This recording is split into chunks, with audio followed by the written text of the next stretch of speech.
ถึกตาเอ้าถึกตาเบิ่งดูฮั่นเบิ่งดูสมมุติว่าบ่ตูนสิมาขอนี่เอาเป็นเมียดินเอาบ่เอาสั้นๆเท่านั้นแหละเห็นมั่นใจเลยยังบ่พร้อมนาทางน้องนี่คิดได้ๆก็น้องเพิ่นฮักจริงวางแต่งบ่บางครั้งนี่เฮาบ่ฮู้ตัวว่าหน้าน้องบองนี่มาลอยอยู่บนนี้ไม่ได้อีหลีจะถามว่าน้องน่ะเคยมาอายบ่เคยตั้งแต่มื้อใดบ่ฮู้ว่าห่างตั้งแต่มื้อใดแต่ก็ซื้อครับตอนนี้ได้เองหักอยู่บ่ตอนนี้หักว่าคือเก่าสิบอกพ่อแม่มาขอได้ดูน้ำกันดีๆรอบัดสิเฮ็ดได้น้องสิโอเคอยู่บ่ที่น้องตูนเว้ามาเมื่อกี้นี่บ่มีหยังบ่มีเนี่ยรองรับอยู่ก็อยู่เพื่อนพ่อเพื่อนแม่รถจักรขี่ห้างคันเดียวหักน้องอยู่บ่หักเต็มร้อยบ่บ่ถึงเต็มร้อยอันบ่ร้อยสิบอกพ่อแม่มาขอก็ได้โอ้เว้าเองเนี่ยเนาะบ่มีก็ยาคันอยู่ได้แบบกระต๊อบไปยังก็ตายเลยเฮ้ยปลูกกระต๊อบเอาอยู่ในกระต๊อบอยู่ได้บ่ฮะโอ้ยังนี่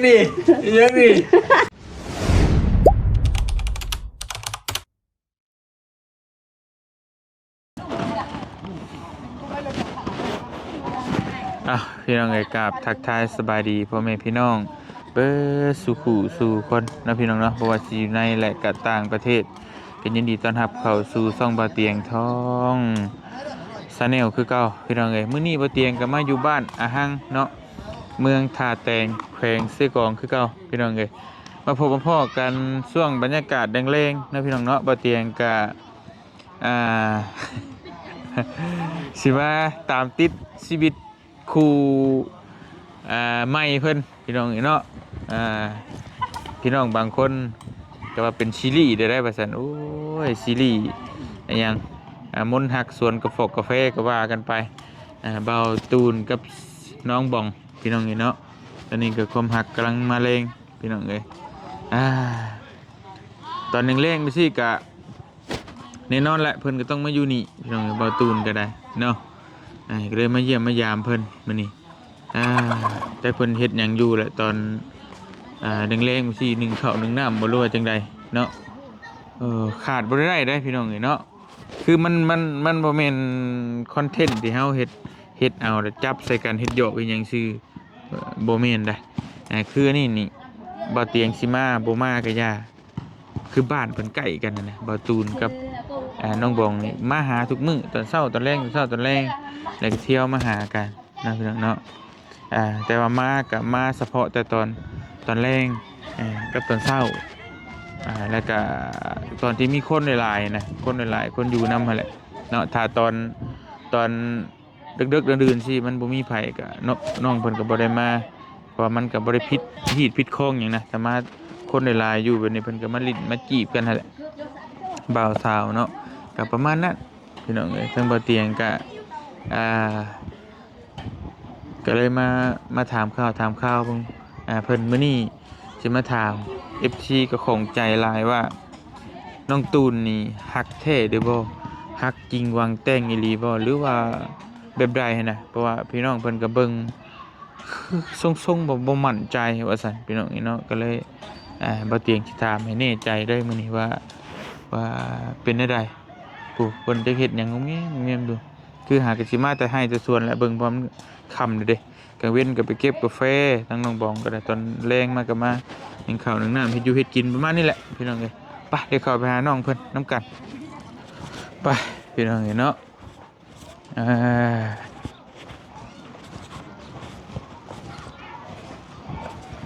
พากันเฮ็ดเสียงอยู่เด้เนาะไปเบิ่งน้ำกันโอ้ย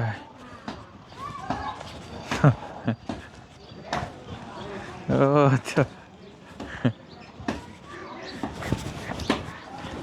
รู้สึกว่าแต่งตัวรอตลอดเดี๋ยวนี้เนาะโอ้ ตั้งแต่คมหักกำลังมาแรงนี่สบายดีพากันเฮ็ดหยังเกาะ สิ้นพื้น ฮะ สิ้นพื้น ซีนพื้น เลยครับ ไว้หนึ่งเข่าบ่หรือว่าเฮ็ดได้ไหน เรื่องแรกครับ อืม เรื่องแรก ไปแต่งกิน แตงกิน แต่งยาโอ้พี่น้องนี่เนาะยิ้มเลยยิ้มเลยได้พี่น้องนี่เนาะพุ่นน่ะโอ้ ฟืนนี่ยังกันนี่ตัวแม่นที่ฟืนนะ นักจางไทย ได้อยู่แต่มันสิคิดไว้อันนี้ไม่อันนี้เอาพี่น้องเอ้ยโอ้ คันเอาเมียนั่นนี่แล้วเนาะ ฮะ คันเอาเมียนั่นนี่เนาะสมุดเอาเมียนั่นนี่ กะถ้าน้องหาเงินเก่งก็สิบ่เป็นอันนี้ แต่น้องนี่บ่เก่ง หืม อันนี้บ่เก่ง แล้วมันสมมุติว่าเฮาได้เงินได้คำอนาคตเฮาอาจจะซื้อเตาแก๊สได้ น้องอาจจะบ่ได้ฟันฟื้นซื้อเตาแก๊ส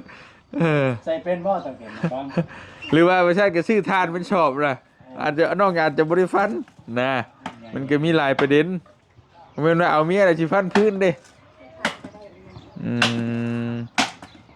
วางได้ติดตาเอ้า อ๋อถึกตาเบิ่งดูหั่นเบิ่งดูบ่ได้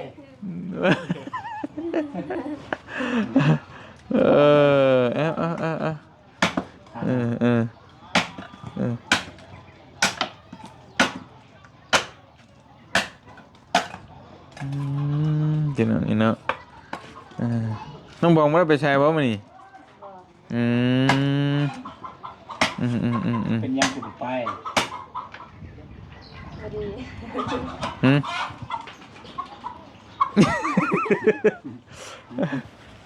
ตูนว่าสิให้น้องเก็บกาแฟ อืม ไปท่ากับอำพร อืม ก็เลยบ่ได้ไปครับเนาะ อืม เออ บ่โทษบ่ตูนเด้อ นี่บ่ได้โทษ เนาะลงโทษแล้วบ่นี่น่ะบ่เพราะว่าตัวเรื่องนั่นน่ะเป็นน้องระบ่าวเองเด้อพอระบ่าวชวนเพิ่นไปบ้านหยังก็บ้านหนองบง วันนึงบน ผมบ่โทษยันว่าเข้าใจผิดว่านั่นระบ่าวชวนเพิ่นไปพุ่นว่าจะเอาเข้าวไปให้น้องนั่นน่ะพี่น้องนี่เนาะก็ได้แบบเพิ่นผิดนัดนิดนึงเนาะก็เลยใส่เลยมื้อนี้มาหาในหนึ่งก็ใส่เลยตายแล้ว มื้ออื่นจังไปพี่น้องนี่เนาะ อันนี้แต่งตัวจะเศร้าแล้วบ่จักนี่ ไปเสาร์ได้ เอาสมมุติว่าบ่ได้ไปบ่ได้อันน่ะเก็บกาแฟสวนบ่าวตูนนี่สิไปใช้น้องแต่ละมื้อแบบชีวิตประจำวันเลยนะ ส่วนน้องเองแล้วก็ไปรับจ้าง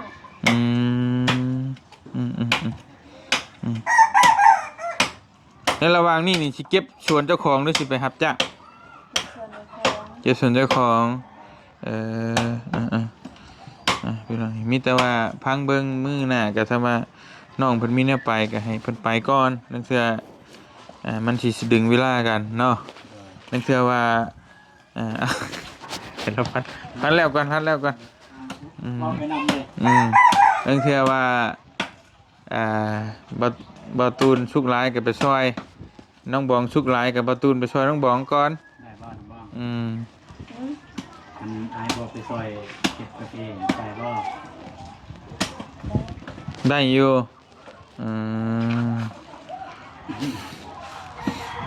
มันก็ทางเดียวกันเนาะทางกับบ้าน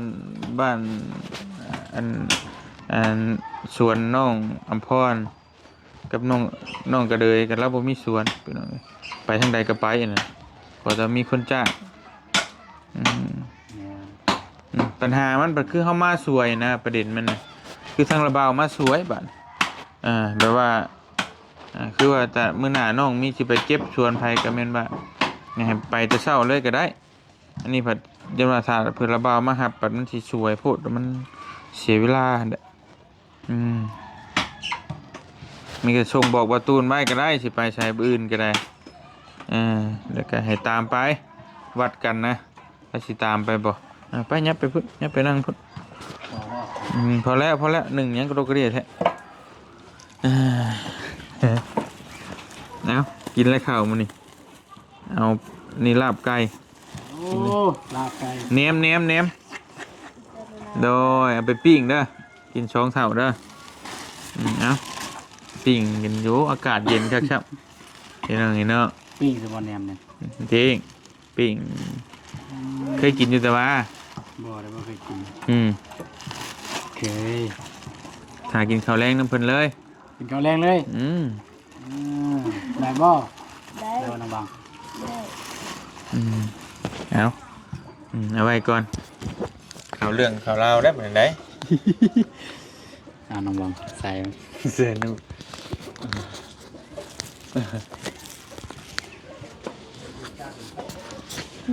ยิ้มเลยนะน้องบอกเนี่ยโอ้เนาะเป็นที่นี่คนมีความหักหน่อยเนาะ โอ้โหเลย เนาะแต่ก่อนก็ไม่ได้ยิ้มปานใดนะยิ้มอยู่ก็แต่ว่ายิ้มโดยที่บ่มีเหตุผลนะน้องเพิ่นบ่ได้ยิ้มนะพี่น้องเนาะเฮาถามนะบัดนั้นนี่ฮะมันจังยิ้มเนาะมันจังยิ้มออกมาน่ะคนเฮามันมีแนวเว้าเดี๋ยวจังยิ้มออกมาแต่ว่านี่เดี๋ยวเบิ่งหน้าสิก็ยิ้มมันก็แปลกแล้วเนาะไปเห็นหยังก็อารมณ์ดีไปเบิดนะส่วนนี้ก็ได้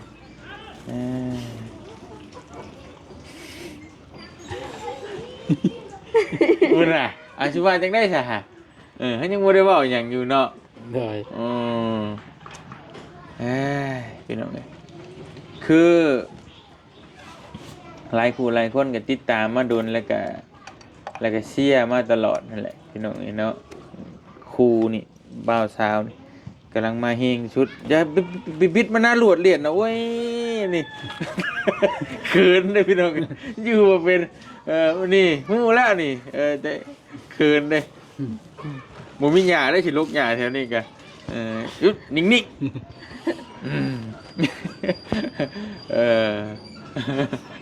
มันทำตัวถึงเนาะถ้าตัวถึงนะมันอะไรกันนะที่จะเห็นอย่างนะมันอยู่เป็นนะจะต้องเลยกำลังมาแห้งตอนนี้ FC กันเลยแบบเป็นก็เลยฝากถามมาพี่น้องเนาะว่ามันเป็นไปได้ดีบ่หรือว่าเป็นแค่คอนเทนต์บ่หรือว่าจังใดหรือว่าน้องเพิ่นฮักดีบ่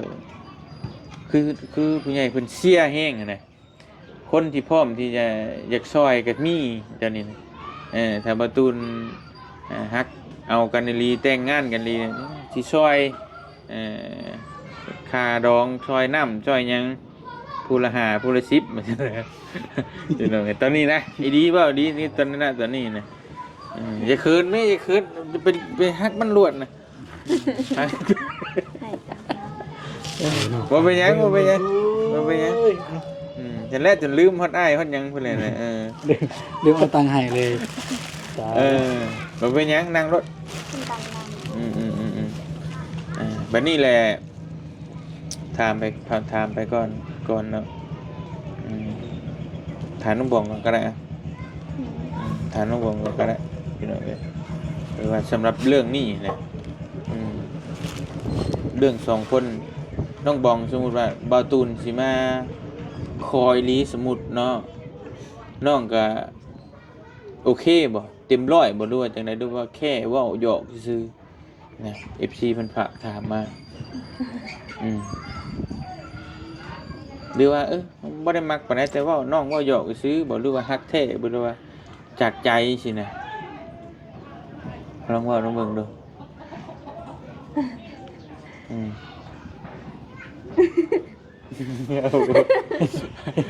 อะไรตอบเป็น ทั้งเดาบ่เป็นสมมุติว่าบ่ตูนสิมาขอนี่เอาเป็นเมียลินเอาบ่เอาแค่สั้นๆเท่านั้นแหละ โดยจะต้องลมก่อน จังลมมันก่อน โดย ลมก่อนแบบว่าเบิ่งใจกันสิบ่หรือว่าจังใด เบิ่งใจกัน แต่ว่าตอนนี้น่ะคิดว่าจังใดนะทั้ง อันน่ะยังบ่มั่นใจนำบ่ตูนบ่ความหมาย โดย เห็น บ่มั่นใจเลยยังบ่พร้อม อืม นามา หรือมั่นใจหรือบ่พร้อมหรือว่าจะมีสองอย่าง พร้อมยังอยากลิ้นอยาก อืม นวลอยู่ โดยยังบ่พร้อม ยังบ่พร้อมที่จะเอ่อแบบอยู่น้ำกันนี่ใช่ป่ะ โดย ทั้งประตูนได้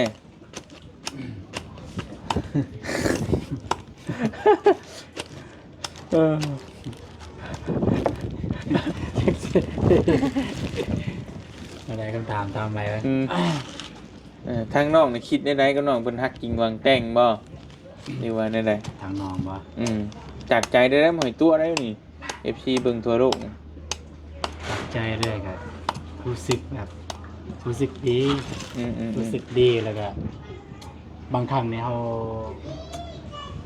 บ่ฮู้ตัวว่า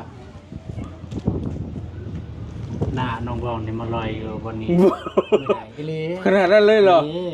เฮ้ย คือแบบนอนเวลานอนปุ๊บตอบเมนยังเรียบร้อยแล้วนั่งนอนปุ๊บ อื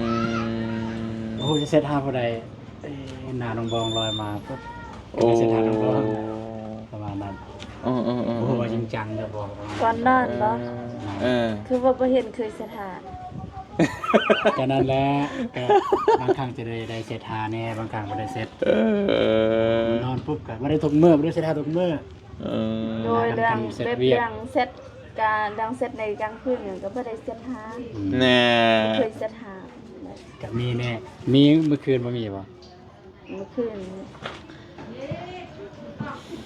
แต่สำหรับไอ้ว่าไอ้เบิ่งไอ้ว่านี่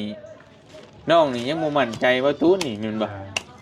คมหมายไอ้ฮู้เลยว่าน้องนี่ยังบ่มั่นใจว่าบ่ตูนสิจริงใจกับน้องเท่าใดนี่ยันบ่ตูนแบบมีหลายคนแน่หยังแน่ประมาณนี้บ่คมหมายว่านะบ่ โดย ไอ้ฮู้รอดนี่เห็นว่าตูนแต่เรื่องฮักนี่ฮักแม่นบ่ หาก แต่ ว่า ฮักว่า มันสิถามเองเลยนะ เอาเลยคิดว่าบ่มีอ้ายกันแล้วกันนะคุยกับถามรถแล้วให้ FC เพิ่นเบิ่งนำแต่ว่าคำตอบนี่บ่ตูนก็ฮู้แล้วบ่เตียงไปนํกันตลอดก็ถามอยู่นะ ใช่ ถ้าบ่ตูนบ่ฮักน้องบองจริงนี่บ่เตียงบ่กล้าเชียร์ดอกแต่ว่าทางฟังคำตอบน้องบองเบิ่งถามด้วยสิเฮ็ดบ่ฮู้หยังเด้อบ่เฮ็ดบ่ฮู้หยังหรือว่าอ้ายก็บ่ได้ฮู้หยังดอกเรียนโทรศัพท์อยู่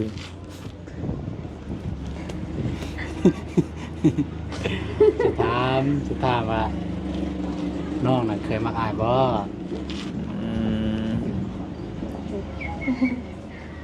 เคย เคย บ่ได้บ่ว่าจังซั่นติ แบบว่า เคยหักอ้ายบ่มันบ่ว่าแบบถามตัวได้ว่าหักอ้ายบ่ตอนนี้เนี่ยบ่เว้าเคยคือมันแต่ก่อนเด้เอาเว่าปัจจุบันตอนนี้ แล้วก็แต่ก่อนเลยมา เอาเว่าแต่ก่อนโอเคเอาละโอเคขอโทษที่คัดของ บัดเพิ่นตอบว่าเคยตั้งแต่มื้อใด โอเคอะไร เคยเนาะตั้งแต่มื้อใด ลืมนะ ลืม บ่ฮู้ว่าห่างตั้งแต่มื้อใดอันนี้ก็ลืมมือค่ะแต่ก็ซื้อค่ะ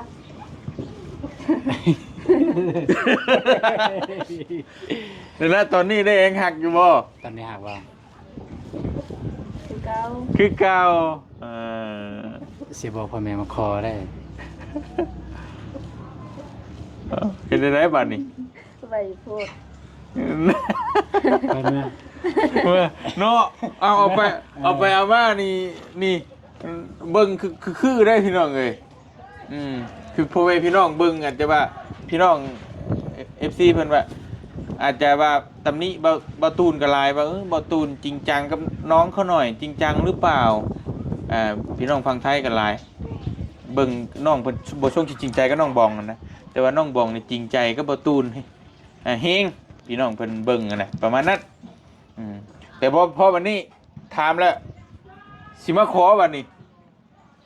คำตอบน้องบองเด้อถามใหม่เด้อนี่จริงจังได้สิบอกให้แม่มาขอนี่ถามดูเอา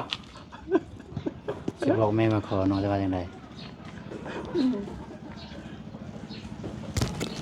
ตอนนี้เลยบ่ มื้ออื่นมื้อฮื้อแล้วกันน้องกับของ อย่าอย่าได้บ่ได้ เรื่องนี้ก็ลมไปก่อน อืม ลมก่อน โดย ลมผู้ใหญ่บ่หรือว่าจังไดลมผู้ใหญ่ ลมนี่ลมแบบใด เนี่ยบ่ ว่าให้ชัดเจนเลย เพิ่นใหญ่ก็มีแต่ว่าเฮาก็ไปเบิ่งใจกันก่อน อืมนี่คำตอบแล้วนี่ เอาได้พี่น้องไปฟังน้ำกันเด้อเนาะคือน้องบองยังบ่พร้อมตอนนี้อ่ะเออแต่เรื่องฮักนะฮักเนาะ โดย นี่มันคาหยังมันติดหยังเว่าเหตุผลเบิ่งตัวที่บ่พร้อมแต่อ้ายบ่ได้ว่าหยังหรอกไผบ่ได้ว่าหยังแต่เพราะว่าแต่ละคนมันก็มีเหตุผลของไปของมันแม่นบ่ล่ะลองเว่าเบิ่งเหตุผลที่ยังบ่พร้อมนี่มันยังบ่อยากมียังบ่อยากสร้างครอบครัวหรือว่ายังบ่ไว้ใจบ่ตูนหรือว่ายังบ่พร้อมส่วนใดหั้นนะ ก็หนึ่งก็คือแบบว่ายังบ่ไว้ใจ แน่เห็นบ่ บ่ไว้ใจเรื่องใดเอาเว่าแบบตรงเลย ไว้ใจเรื่องที่มีผู้สาวนั่นแหละ บ่ไว้ใจเรื่องมีผู้สาว โดย แสดงว่าบ่ตูนมีผู้สาวหลายบ่ โอ้ยจริงบ่แค่ขอโทษนะพี่น้อยน้องมีฮู้ว่าไม่ใช่บ่ตูนมีผู้สาวหลายเฮ้อ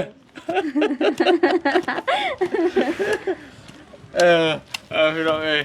ย่านแบบไหนเอาย่านลองเบิ่งเอาเว้าให้มันจบ บ่เรียนด้านอันนี้ ฮะ ด้านแหละ ก็ย่านมันย่านผู้นี้มันบ่จริงใจกับเฮาแม่นบ่ โดย เอาลองว่าต่อ ก็ซองมากก็แบบว่ายังบ่พร้อมที่จะสร้างนั่นแหละยังแบบว่ายังบ่พร้อมที่จะมีคู่ชีวิตเพราะว่าน้องก็ยังน้อย ไปก็ใจเย็นสองอย่างคิดว่าอายุประมาณจักปีใช่พ่อมต้องว่าเราได้นี่เนาะสิได้ฮู้ได้ซั่นน่ะ แม่น ผู้สิคอยก็คล้องเนาะแต่มันยังหลายปีก็สิได้หาผู้ใหม่ว่าอายุหลายเด้ แม่นๆไปทางนี้ไปชอบเป็ดเด้อจะ งาน อยากมีครอบครัวอะไรจะกุ้มลูกแล้วนะ หากจริงบางแต่งได้นี่นะประมาณจะ20ปีขึ้นไป มัน3 ปี ตอนนี้19บ่ ยังปีนึง ปีเดียวเว้ย ปีเดียวพอดีน้องคนหู้แล้วว่าถ้าเราเงินขายกาแฟได้ก่อนกำลังเมย์กำลังเก็บกาแฟปีเดียว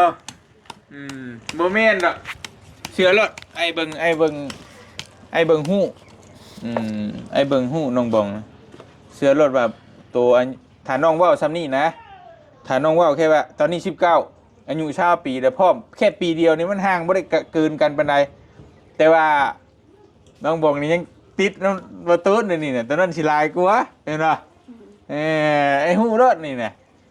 ติดตรงที่ว่าทั้งนี้เป็นผู้บ่าวและเป็นผู้บ่าววัยรุ่นเนี่ยก็ว่าง่ายคือบ่เตียงคือกันบ่ได้ว่าแต่บ่ตูนบ่ได้ว่าแต่ไผตอนเป็นผู้บ่าวเฮาก็ต้องมีผู้สาวหลายคนอันนี้เรื่องจริงบ่เตียงก็คุยเป็นผู้บ่าวน่ะผู้นั้นมาเว้ามาดินนำเฮาก็คุยไปเบิดแต่ว่าเฮาสิจริงจังนำไผเฮาก็บ่ฮู้แม่นบ่ล่ะนี่ก็ต้องยอมรับความจริงแม่นบ่ต้องยอมรับอยู่แล้วนี่บ่ตัวอำก็ได้ว่าต้องมันผู้บ่าวน่ะก็ต้องคุยผู้นั้นผู้นี้แต่ว่าในท้ายที่สุดแล้วถ้ามันจุดจบของเฮาก็คือถ้าเฮาเลือกไผเป็นเมียผู้นั้นก็คือจบแล้วเฮาก็บ่มีสิทธิ์ไปต่อแล้วเจ้าไปต่อบ่ได้แม่นบ่ล่ะแต่ในระหว่างนั้นเฮาบ่ฮู้ว่าไผสิเป็นเฮาสิเลือกไผนะไผสิเป็นตัวจริงของเฮานะเพราะว่าถ้าคุยจริงจังอีหลีรอเนี่ยมันก็ต้องถิ่มแล้วในระหว่างนี้น้องบองก็ลองเบิ่งอยากเบิ่งใจน้องแบบวัดกันเบิ่งก่อนนะว่าถ้าทั้งนี้การเว้าการจามันก็สิต่างอยู่ดอกถ้าว่าทั้งนี้เปลี่ยนไปโดยที่แบบว่าถิ่มทั้งอื่นได้แบบว่าบ่คุยกับผู้สาวคนอื่นเนี่ยอาจจะเปลี่ยนใจหรือว่าจังใดก็บ่ฮู้เราลองถามน้องต่อเบิ่งเหตุผลต่อมึงดูตัวที่บ่ไว้ใจอ้ายน่ะเพราะหยังเป็นหยังจังบ่ไว้ใจน่ะเป็นหยังจังคิดว่ามีผู้สาวหลายลองถามมึงดู แต่ว่าน้องบองนี่เว้าจริงได้พี่น้องเนาะจริง แล้วยันเว้าแล้วก็ยันตูนเสียหนา เสียดาย ๆใช่นะแล้ว คือจังซี่ อันนี้สิบอกความจริง อืม น้องน่ะเคยให้น้องบองสร้างโทรศัพท์ อืม ให้น้องบองสร้างโทรศัพท์ อืม แล้วก็ฮู้รหัส ฮู้รหัสเฟซอีก โอ้โห รหัสโทรศัพท์นะ เออ ทีนี้จะฮู้ตอนใด อ่า จะไปฮู้ตอนใดนะบ่ได้ให้น้องไปสร้างโทรศัพท์มันเบิดไฟเบิดแล้วไม่เห็นแบบว่าแกยอมรับซะคนลมมาซั่นซะ แม่นอันนี้ไอ้ว่าตรงๆนั่นแหละอืม พอเสร็จมายังทวงเลยลูกสาวเจ้าคนนั้นคนนี้คนนั้นมันคนเดียวหั่นล่ะแต่ตอนนั้นปัจจุบันนี้ เออมันก็ต้องมีแม่นบ่ล่ะเข้าใจตัวนี้เข้าใจอยู่แหละในระหว่างลมเนาะ คนคุยสิแบบว่า คนคุย บ่ได้คุยทุกมื้อ แต่ว่าประเด็นมันน่ะคืออ้ายอยากบอกว่าคือตัวนั้นน่ะคือถ้าน้องจริงใจก็บ่ตูนถ้าบ่ตูนมื้อใดที่กล้าบอกพ่อแม่มาขอน้องนะก็คือบ่ตูนคือจบแล้วทั้งนั้นคือตัดทั้งนั้นได้อันนี้คือจากใจอ้ายจากใจผู้ชายที่เคยผ่านมาอ้ายสมมุติอ้ายเป็นวัยรุ่นอ้ายเป็นผู้บ่าวอ้ายก็คุยนี่บ่แม่นผู้นี้สมมุติว่าผู้นี้ล้มทักมาเฮาก็ต้องคุยเบิดเพราะว่าหนึ่งมาเฮาก็คุยแบบที่ว่าจังไดแบบว่าแบบตรงๆเลยกับเพื่อเลือกก็ว่าแม่นบ่ว่าสิว่าหลายใจบ่มันก็บ่ฮู้แต่ว่าเฮาก็บ่ฮู้ว่าไผสิดีแม่นบ่ล่ะไผสิมาเป็นแม่ของลูกเฮาได้เด้เฮาก็ต้องสแกนเบิ่งว่าผู้ใดดีถ้าสมมุติว่าเฮาคุยผู้เดียวเนี่ยเอาเลยเฮาก็มันพลาดไปได้ซะเฮาก็ต้องคุยเบิ่งนิสัยใจคอกะว่าผู้นี้มันบ่ผ่านนะเว้าแบบมันบ่เข้าชงสิอยู่กับเฮาได้เฮาก็หลีกทางไปแต่ว่าก็ยอมรับว่าคุยหลายเนี่ยแต่ถ้ามื้อใดว่าเฮาตัดสินใจบอกพ่อบอกแม่เฮามาขอคนนั้นน่ะคือเขาสิใช้ชีวิตนำผู้นั้นแหละยามันล็อกอันนั้นตัวที่คุยมานั่นก็บ่เกี่ยวกันหรอกเขาก็ทิ่มเบิดแล้วฮู้ว่าน้องนี่แต่งงานกันนี่มันก็บ่ได้แล้วเขาเฮ็ดแบบนั้นบ่ได้แล้วคือบ่ตูนสิไปคุยจอกๆแจ๊กๆมันก็ผิดแล้วบัดนี้เฮ็ดบ่ได้คือตัดขาดเลยนะวัดกันที่ว่าผู้ชายน่ะเขาสิกล้าให้พ่อแม่ไปขอคนใดกล้าบอกพ่อแม่ไปขอคนใดคือผู้นั้นแหละเขาสิตัดสินใจที่เลือกที่อยู่นำผู้นั้นแหละนะประมาณนั้น แต่ว่าน้องพองนี่ยังคาที่ว่าไปเห็นในเซตนั่นอย่างดีกับมีผู้สาวเซตมาอย่างสินะมันก็ธรรมดาอยู่แล้วเนาะแต่ในระหว่างนี้ก็ต้องวัดกันเบิ่งก่อนเนาะเข้าใจนี่นะต้องให้เวลาน้องเขาให้เวลาน้องเบิ่งก่อนนะเบิ่งก่อนว่าผู้นี้สิสำใดจนกว่าสิมั่นใจนะว่าน้องถิ่มโทรศัพท์ให้เลยทิมโทรศัพท์ไปเลยนี่เอาเช็คเลยบ่มีไผแชทมาแหละมื้อนั้นพุ่นน้องเพิ่นสิโอเคเรื่องมักนี่มักแม่นบ่บอกแต่ว่าก็ย่านเนาะย่านผู้นี้ยังแบบมีคนอื่นร่วมนำประมาณนั้นบ่เป็นหยังแต่อันนี้มีคำถาม ถาม เป็น ต่อ หยังน้องบองไม่แต่น้องบองมีไม่แต่น้องบองญาติตัวมีคนลมประตูคือบ่ญาติเรามีคนลมเราก็เป็นคนดังคนนึงได้เป็นรู้จักลายได้ขนาดว่าเบ้าพลสิมาอันนั้นเฮายังแม่เนาะมันต้องมีแหละคนที่เขาหานะต้องมีคนแชทมานี่ว่าเขายังบ่ได้ไปก้าวไกลนะครับบ่ญาติเข้าใจว่าต้องมีขอแต่ว่าน้องเพิ่นฮักเฮาฮักน้องเพิ่นแล้วบ่สนเอ้าสิตอบว่าได้ใช่น้องบองเหตุผลนี่ลองตอบลูกไม่ได้บ่แสดงว่าน้องเพิ่นบ่เข้าใจเด้ออ้ายสิอธิบายให้ฟังเด้อเป็นหยังน้องต้องย่านว่ามีคนแชทมาหาน้องตูนผู้สาวแชทมาล้มแชทมาหยังเป็นหยังน้องต้องย่านนะบ่ตูนบ่เคยย่านเลยว่าน้องสิแชทล้มกับคนอื่นขอแต่ว่าน้องตกลงสิอยู่กับอ้ายเดี๋ยวอ้ายสิมาขอเลยนะคนอื่นนี่ย่าก็ตัดออกไปประมาณนั้นบ่ตูนบ่เคยย่านว่าน้องแล้วก็บ่เคยถามอีกว่าน้องล้มกับไผน้องแชทกับไผหยังประมาณนี้นะทั้งก็น้องผัดย่านบ่ตูนคือบ่เห็นย่านน้องนะทั้งที่บ่ตูนก็อาจจะฮู้ว่าน้องนี่ก็มีผู้นั้นผู้นี้ล้มอยู่เพราะว่าหนึ่งน้องก็งามหน้าตาดีเนาะแล้วก็มีคนรู้จักหลายอยู่ในบ้านในสังคมบ่ตูนคือบ่ย่านเป็นหยังประมาณนั้นนะตอบว่าจังได๋ตัวนี้ตูนเพิ่นก็ฮู้แล้วแต่เราเป็นคนแบบใดบ่ฮู้บ่เอาเบิ่ง คนแบบไหนล่ะ คนแบบไหนตูน บางทีสำหรับที่น้องฮู้ อืมอืม อาจจะคนละแบบกับสำหรับที่คนอื่นฮู้แบบ อื นี้ มอืมอืม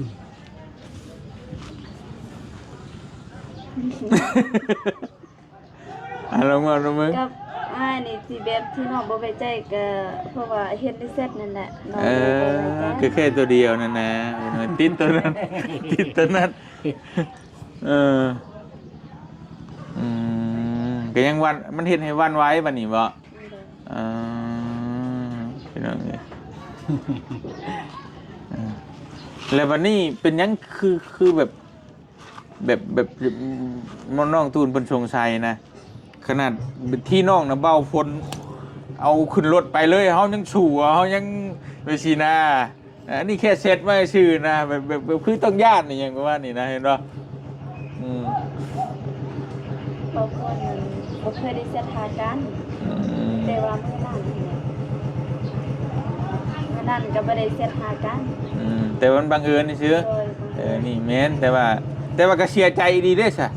ตัวนี้บ่ได้ฮู้แล้วว่าเนาะมันบังเอิญน่ะบ่ได้ฮู้เด้คิดว่ามันเป็นเรื่องจริงได้แกทั้งนี้แกง่วมเหงาเติบหั่นนะ ไปเลย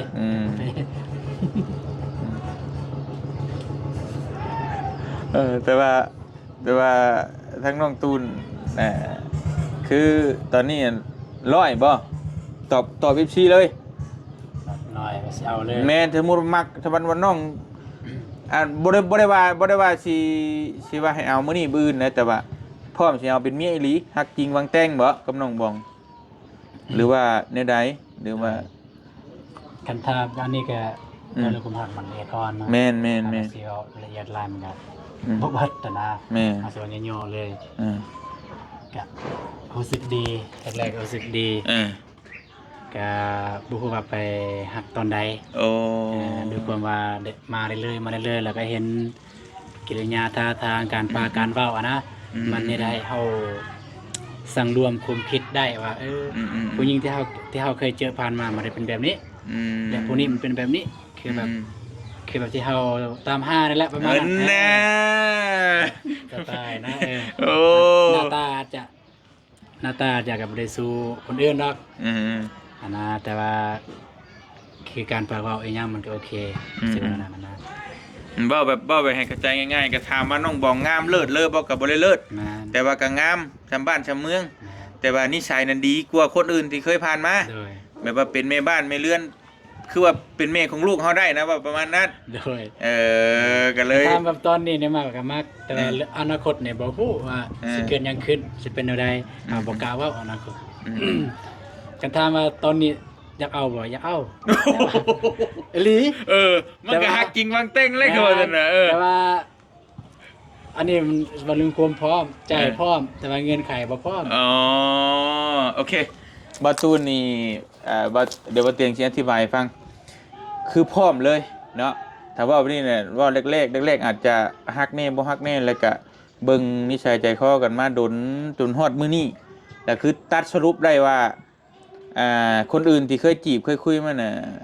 ก็งามอยู่แต่ว่านิสัยใจคออาจจะบ่ได้น้องบองหั่นน่ะคือน้องบองนี่เพียบพร้อมเรื่องกริยาท่าทางนี่มารยาทดีเว้าดี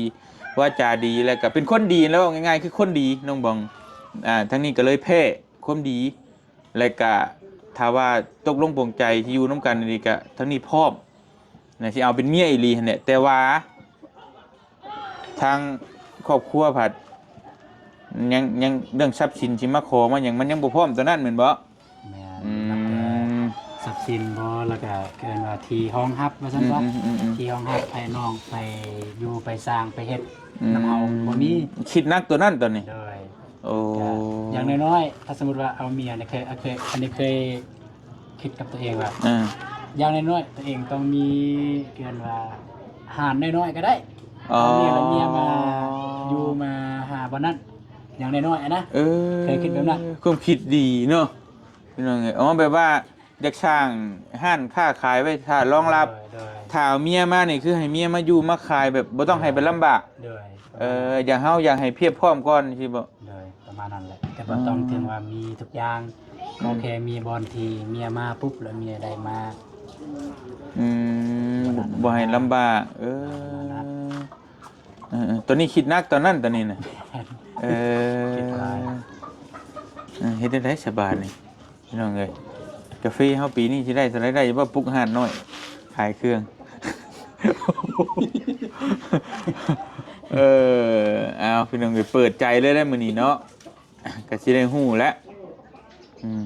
คือทางประตูนี่ก็พร้อมนะเขาบอกสรุปสั้นๆนี่คือพร้อมว่าสิแบบว่าก็ฮักจริงวางแต่งนั่นแหละแต่ว่าก็แน่นอนคือพี่น้องเห็นนั่นแหละทางประตูก็บ่มีเนาะสิว่าสิเอาเงินมาหมู่ด้วยนี่อาจจะบ่ได้เด้เนาะถ้าสมมุติเราขอดีก็ต้องได้ดาวได้หยังว่ากันไปนะแล้วทางเงินน้องตูนก็คิดนักอีกแต่เพราะว่าน้องตูนก็อยู่น้ำเมย์ได้เนาะเพราะว่าเฮาก็ยังบ่ได้มีเฮือนของเจ้าของนะแต่ก็อยู่กันหลายคนแล้วก็คิดนักเรื่องการห้องหับที่ว่าน้องบองสิไปอยู่น้ำพอผู้หญิงจะไปอยู่น้ำผู้ชายบ่นั่นดิเราก็คิดนักตัวนี้แต่เรื่องพร้อมนี่ร้อยแล้วเนาะเรื่องใจเรื่องอยากสร้างครอบครัวแม่นอยากมีเมียเกี่ยวกับอายุเฮาซำนี้ก็17-18แล้วพร้อมแล้วแบบอยากมีเมียซะโอเคคือว่าเงินไขบ่พอเอาแซ่อยู่กับน้องบองแล้วบัดนี้เนาะอยู่กับน้องบองแล้วบัดนี้พิจารณาเบิ่งเอาเด้อทั้งนี้นี่พร้อมแล้วแต่ว่ามีแต่สร้างความมั่นใจให้น้องเพิ่นน้อยนึงบัดว่าน้องบองก็อยากฮู้ว่าทั้งน้องสิตัดทางอื่นไล่ดีบ่แล้วก็สร้างความมั่นใจให้น้องเพิ่นแล้วว่าน้องบองอยากฟังคำตอบสมมุติก่อนเด้อนี่ยังบ่ทันว่าสิเอามื้อนี้บื้นสมมุติก่อนว่าสิอยู่นํกันดีๆรอบัดสิเฮ็ดได้น้องสิโอเคอยู่บ่ที่น้องตูนเว้ามาเมื่อกี้นี่บ่มีหยังบ่มีแนวรองรับอยู่ก็อยู่เฮือนพ่อเฮือนแม่รถจักรขี่ห้างคันเดียวโอเคบ่ขี่รถยากกันคันเดียวว่าตรงนั่นนะน้องคิดว่าได้ฉันประเด็นปะนี่ก็สิถามว่าโอเคก็โอเคแต่ว่าความรวยนี่ก็บ่ได้เกิดมาจากต้นความมีหั่นต้องได้สร้างมวลนำกัน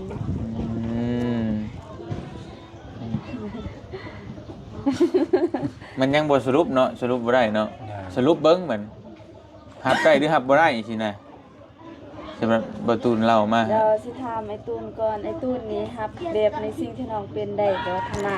พ่อแม่เป็นโน่นนี่นั่น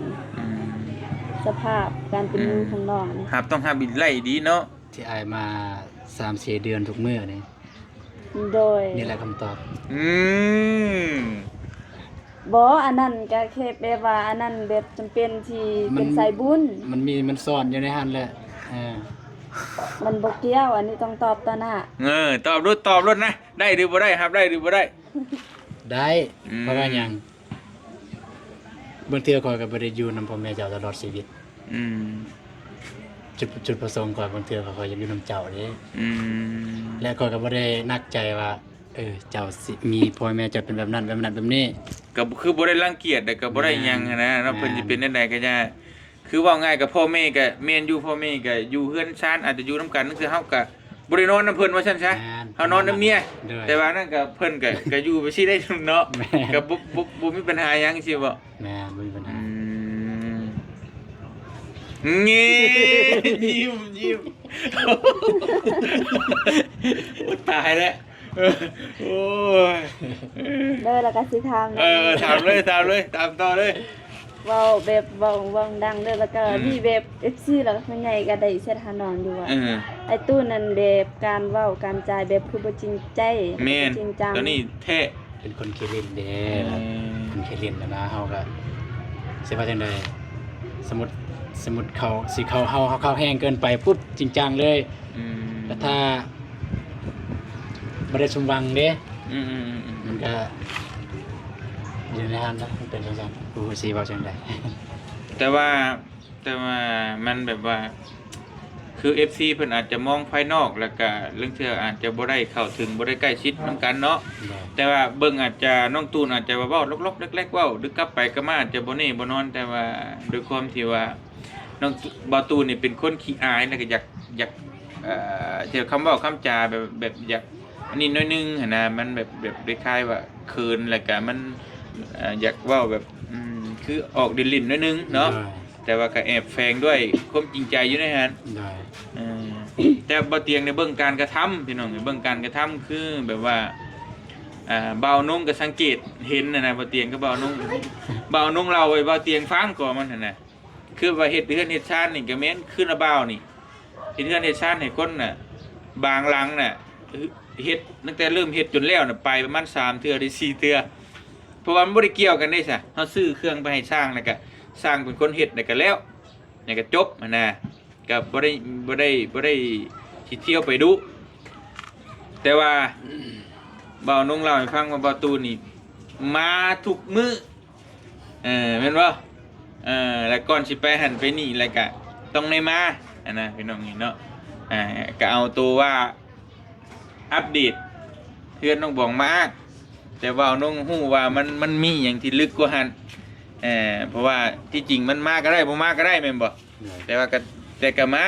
ได้เพราะว่าพอยังต่อน้องมองดูเป็นยังต้องมาอัปเดตกูเช่ากูแรงเตือนตัดผาไม้นึงก็อัปเดตคันสิว่าอยากเห็นหน้าน้องบองมันก็เบื่อเกินไปนะเราต้องบ่เรื่องคุมรู้สึกซะคุมต้องการซะที่อยากมากอ่ะบ่ฮู้เป็นหยังอยากรู้สึกดีนะรู้สึกดีแบบมันมีแบบแห่งดึงดูดนะฮู้แต่ว่าอยากมาแบบบ่มีเวียก็อยากอยากไปนะอยากสร้างแต่อย่างว่าถ่ายคลิปเนาะมันบ่มีแนวสิถ่ายแล้วก็สร้างเองเลยขอบทถ่ายเรื่องนั้นซะถ่ายก็แต่ได้ถ่ายเฮ็ดได้ก็ได้โคตรแต่ว่าให้ได้มาอยู่นี้นั่นแหละมันก็คือคำตอบแหละถ้าสิว่าบ่นั่นแหละก็คือฮักก็คือแล้วความหักมันก็แรกๆมันก็เริ่มมาจากความรู้สึกดีแม่นบ่ล่ะแล้วมันเรื่อยๆพัฒนามาเป็นฮักโอเค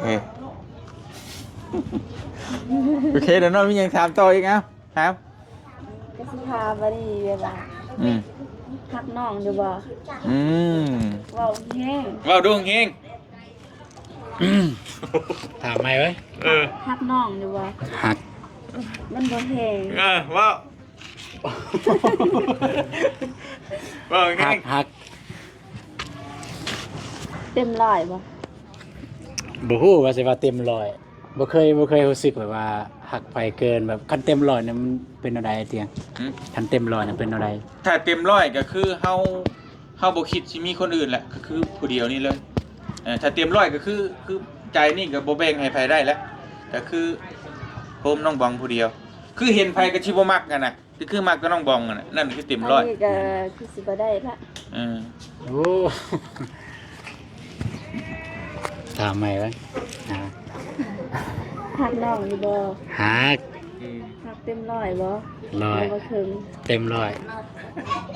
คันบ่ร้อยสิบอกว่าแม่มาขอก็ได้โอ้เว้าเองเนี่ยนี่บ่เกี่ยวได้แต่บ่บ่มีก็ยาคันอยู่ได้แบบกระต๊อบไปยังก็ไปเลยเฮ้ยปลูกกระต๊อบเอาอยู่ในกระต๊อบอยู่ได้บ่ฮะโอ้ยังนี่โอ้เขาไม่ได้บอกได้บอกเองด้วยบอกน้องชื่อด้วยลีอยู่ได้บ่กันสมมติว่าอายมาขอน้องแล้วก็น้องอายบ่ได้มีหยังแล้วก็ลงเฮือนเนาะแล้วก็ปลูกกระต๊อบเอาน้องคิดว่าน้องจะอยู่ได้บ่ได้สิได้เมียแล้ว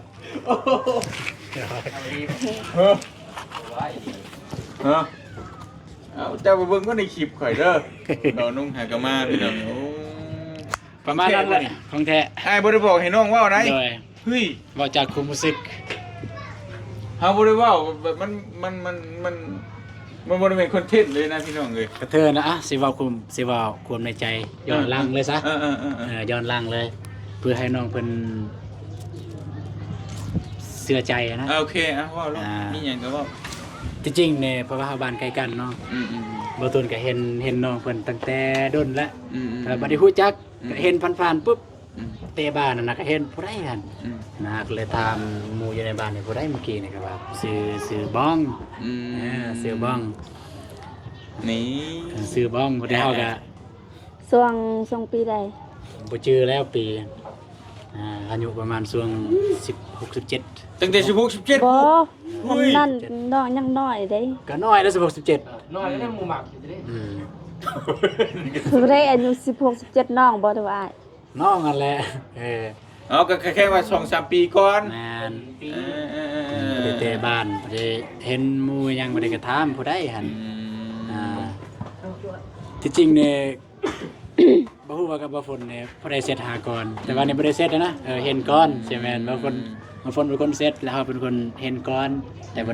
ได้ยอกอะไรหยังนะเห็นน้องแพงไปโรงเรียนเพิ่นเรียนอยู่ห้วยดำเด้อเรียนอยู่บ้านบ่าวตูน จะเห็นตั้งแต่วันนั้นมา แม่นเห็นก็เลยเห็นปุ๊บแล้วก็บ่ได้ฮู้ อืม แล้วก็มาเห็นอีกก็ถามหมู่ว่าผู้ใดหั่นแล้วก็ว่าชื่อผู้นี้ผู้นั้น เฮาก็เห็นถ้าคนบ้านนี่ลงเฟซหยังเฮาก็เม้นหยังเห็นสาวบองบ่ โอ้ เห็นสาวบองบ่ เรื่องจริงบ่นี่บ่ได้ตัวเนาะ ถาม อั นะ นนี้ก็อันนี้ก็เรื่องจริงเวลาที่มีในหมู่บ้านนี่แบบน้องแบบถ่ายรูปนำกัน อันนี้อันเลยอ่ะ แล้วก็ในนั้นก็มีไอ้ตูนมักไปคอมเมนต์ว่า แม่ สะบองประมาณนี้แต่ว่าน้องแต่ว่าหมู่นั่นก็เดี๋ยวบอกน้องอยู่ว่าแต่ก็น้องก็ถามแม่นผู้ใดซื้ออาตูนนี่ เออ บ่ฮู้คือกัน บ่ แต่ว่า ยังบ่เคยเห็นหน้าจักเทื่อ อืม บ่เคยเห็นหน้าจักเทื่อ มาฮู้เนี่ยบ่ฮู้ว่าคนที่เฮาแอบหยอกตอนนั้นกับคนที่เฮาช่วยเหลือตอนนี้คนเดียวกันนะ แต่ว่าอันนี้ก็เว้าให้พี่น้องเข้าใจนำได้พี่น้องเห็นว่าบ่ได้เกี่ยวกันกับเรื่องมาเฮ็ดเฮือนเฮ็ดชานได้เดี๋ยวบางคนสิว่าเอ้ามาเฮ็ดเฮือนสร้างเฮือนเนี่ยสิจีบน้องเพิ่นบ่แม่นคือบ้านน้องสองคนเพิ่นนี่ใกล้กันคือฮู้จักกันตั้งแต่3-4 ปีก่อนนั่นแหละคือฮู้จักคือฮู้กันหันนะประมาณนั้นเนาะ แล้วก็ฮู้แลนครอบครัวของน้องเพิ่นนี่ เป็นแนวใด บ่ได้ร่ำรวยอะนะเพราะว่าแอบถามน้ำหมู่หยังก็เพิ่นก็ว่าโอ้ทุกข์ยากเด้เจ้าสิรับได้บ่นะ แต่เฮาก็บ่ได้สนใจ เขา ตอน ก็ นั้น บ่ได้ นะ คิดว่าบ่ได้คิดว่าแบบลำบากแล้วเขาสิรังเกียจเพราะว่าก็ลำบากด้วยกันนะ โอ้ซึ้งว่ะ อีหลีอันนี้ความจริงเลย แล้ว บ่ฮู้ 100% ว่าคนที่เฮายอกตอนนั้นกับคนที่เฮาสิมาซอยตอนนี้คือตอนไอเตียงมา เด้อตอนนั้นตอนมากับเบาเจ็บก็ยังเบิ่งอยู่ ยังกำกึ่งอยู่ แม่นว่าคนนี้แม่นว่าอะไรแม่นว่านะตอนนั้นกับตอนนี้เพราะว่าปีมันก็ห่างแล้วปีหน้าตาเปลี่ยนแน่นะ แม่นว่าคนนี้นะพอดีมาแน่ใจตอนเขามาเรื่อยๆก็เลยแน่ใจแม่นละคนนี้แหละเดี๋ยวเดียวกัน คนลุกเลยเนาะ ประมาณนั้น ตาย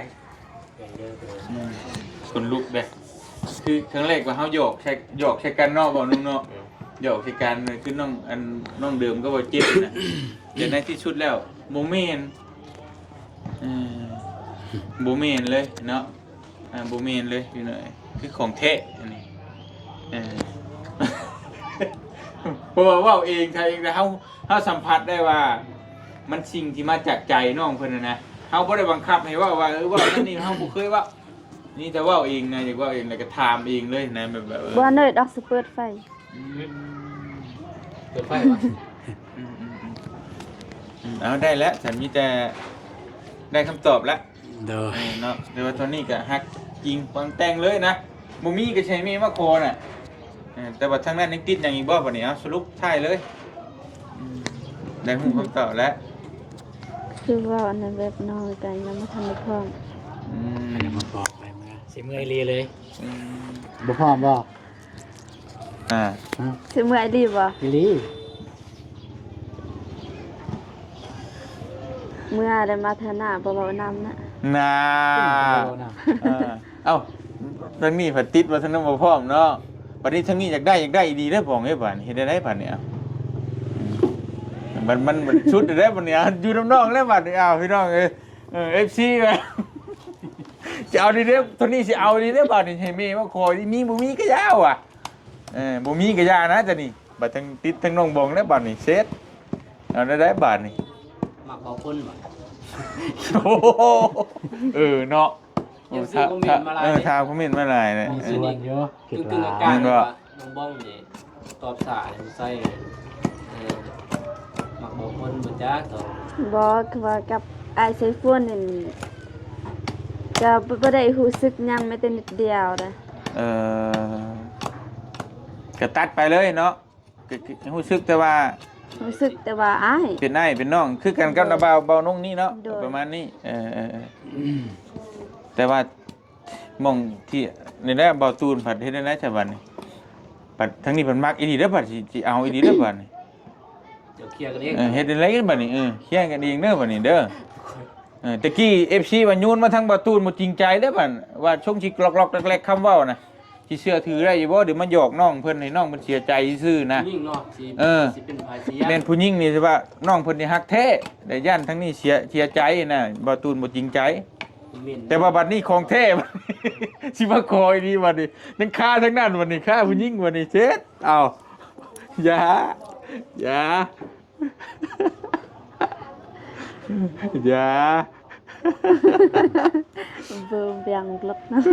นี่ บ่ต้องบ่ต้องแนมด่าร้าย บัดนี้หายแล้วเนมนาลายกับบ่มากแล้วบัดนี้แบบเห็นมุมมาจริงจังนะนี่ แน่เนาะแบบเฮามาเต็มร้อยเฮาเต็มร้อย บ่แบบว่าน้องแบบว่าถ้าว่าแนมด่าร้ายแบบน้องจะอดบ่ไหวเป็น แบบเดียกนั่นเลย บ่ แบบว่าจะยิ้ม ไปสิห้ามจะสิหยิบเนาะ ดีนะ เอาได้บัดนี้เฮ็ดได้บัดนี้เหลือสุดท้ายได้บัดนี้โยนลงพุ่นได้พี่น้องเอ้ย คลิปตัวนี้ถือว่าจบเนาะเบาตูนเนาะ จบแล้วประตูนมีแต่เอาชีซะ เป็นออกเพิ่น เอาบื้ออื่นอีกให้เพนนอนคิดคืนหนึงสิได้เจอกันอยู่ดอกบื้ออื่นนะว่าจะเข้ามาหา อยู่สวนกาแฟอยู่หยังกะยาเนาะ จบแดดจังว่ากันไหม แม่นเพราะว่ามันโยนมาอยู่ที่น้องได้บัดนี้ทางประตูนนี่พร้อมเต็มร้อยแล้วนี่คักแน่เลยแต่กี้ยังบ่าเว้าอ้างนั่นอ้างนี่นะติดนั่นติดนี่หมอทั้งน้องเพิ่นก็ว่าบ่มีบ่หยังแล้วก็เว้าไปเดี๋ยว FC ก็คิดว่าทั้งนี้โอ้ยเว้าแบบบ่จริงใจเว้ามาหยอกน้องเพิ่นซื่อ อยู่ในคอมเมนต์คอยได้300 400เด้ แต่ทางนี้บัดบ่มีกะยาบัดนี้สิให้แม่มาขอนี่ยังกะยานะแบบพร้อมแหละพร้อมตัดเบิดอันที่คุยมาหั่นพร้อมได้บอกเอ้ยบัดนี้นะของแท้แล้วบัดนี้ อย่าเอาดีเด้เบานุ่มเว้ยย่านได้ค่อยบ่มีหมู่ไปนำนะบัด เป็นบองประกอบเนี่ย โอ้สิรอให้ตอบก่อนบ่หรือว่าจังไดหรือว่าสิเมื่อก่อนบ่หรือว่าค้างไว้นี้ ให้น้องเพิ่น คิดก่อนเนาะ ใจแม่ คิดก่อนเนาะเฮาก็บ่พอรวบรัดปานใด ตามนั้นแม่นอยู่คุณต้องการในความรู้สึกของเฮาแบบนี้ แต่เฮาก็วางเว้น โอเคให้เวลาน้องเพิ่น งาน โอเค เขียนออกเพิ่น ชัดเจนนะน้องเอ้ยชัดเจนวันนี้น่ะฮักจริงวางแตงต่อไปทิมโทรศัพท์ให้เลยเด้อจะเช็คหยังก็เช็ครถ เดี๋ยวเอาคันน้องวันว่าน้องพร้อมที่จะนอนกระตบนำกันเลย ทิมให้เลย บ่ทาดนเลย เฟซกับเฟซ โอ้ บอกเฟซเดียวเลยเนาะ ใส่เฟซเดียวเลยอ้อยหนาวดิ หนาวว่าอากาศหนาวเนาะไปซะโอเคแหละเนาะมีแต่ว่าให้โอกาสน้องเพิ่นพี่น้องให้โอกาสน้องเพิ่นคิดก่อนเดี๋ยวจังว่ากันปืนก็จะได้เก็บกาแฟได้หยังเยอะดอกกะ ได้ สิถามเพิ่นใหม่อีก ได้ เนาะอันดีๆได้ก่อนบ่เตียงสิกลับอีกมื้อ2มื้อบ่เตียงก็สิเมื่อได้พี่น้องเอ้ยถ้าคำตอบนั่นแหละเมื่อได้ก็สิบ่ว่าใกล้เลยบ่เข้ามาเลยบ้านทางนี่ ดีบ่ ถ้าน้องเพิ่นโอเคน้องโอเคแต่มึงคืออาจจะอยู่เลยน่าจะอยู่ มึงมาขอ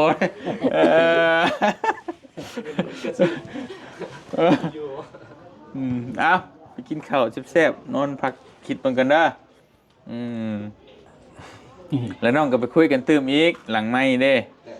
นั่นแหละก็แม่นคุยกันเพราะ เขาเป็นชายซื่อ แม่นทั้งนี้ทั้งนั้นก็ความจริงใจแหละสำคัญชุดแม่นบ่ได้เฮาสิว่าฮักกับการกระทำมันบ่ได้มันก็บ่ได้เด้ ทำด้วยใจ แม่นต้องเฮ็ดให้น้องเพิ่นเห็นว่าเฮาฮักถึงปากสิบอกว่าบ่ฮักก็ยะแต่ว่ามาเช้ามาเลงเที่ยวนั่นเที่ยวนี่มาแบบเป็นห่วงเป็นใยมาหาตลอดมันก็บ่งบอกแล้วแม่นบ่ล่ะก็ฮู้เอออ้ายก็ผู้หนึงเด้ที่เป็นคนปากแข็งนะถึงสิฮักไผก็ตามแต่บ่เว้าง่ายๆนะแต่ว่าอ้ายสิเอาการกระทำเฮ็ดบ่งบอกเด้โอเคไปพี่น้องเอ้ยบ่เตียงก็ขอตัวเดินทางก่อน ครับบ่ จบคลิปไปเพียงเท่านี้ก่อนเนาะเดี๋ยวต่อกันมื้ออื่นมื้อนี้ก็ฮู้คำตอบแล้วคนหนึงบ่ตูนส่วนน้องบองยังอีกพังเบิ่งอีกเดี๋ยวสิมาตอบอยู่ว่าจังใดทั้งนี้ฮักจริงวางแต่งมีบ่มีก็สิมาขอเนาะพี่น้องเนาะสู้ว่าสู้ทั้งหลัง ไปเดินทางกลับก่อนค่ำแล้วอยู่ดีมีแฮงพี่น้องเอ้ยสบายดีเด้อพี่น้องเด้อบ๊ายบายไป